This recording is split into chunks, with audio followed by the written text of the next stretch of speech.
बिस्मिल्लाहिर्रहमानिर्रहीम। माह रबीउन नूर शरीफ में जिस तरह के अहले इस्लाम मुसलमानों के अंदर एक मोहब्बत की लहर दौड़ती है, तो वो एक गुरबा में, दोस्त अहबाब में एक खाने का वसी इंतज़ाम करते हैं। उनमें से बाज़ अहबाब अपने सरकार की विलादत की खुशी में एक केक का भी इंतज़ाम करते हैं। बड़े बड़े केक बनाए जाते हैं और अहले इस्लाम में तकसीम किए जाते हैं।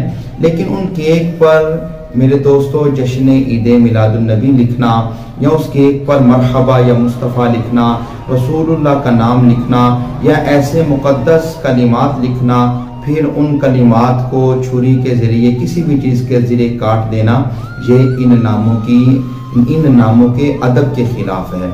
इसलिए केक तकसीम करें जितना चाहें, लंगर तकसीम करें, मगर उनके ऊपर ये पाकीज़ा नाम, मुबारक नामों को लिखकर उनकी बेअदबी करने से अपने आप को बचाना चाहिए। अल्लाह ताला हमें अमल की तौफीक अता फरमाए।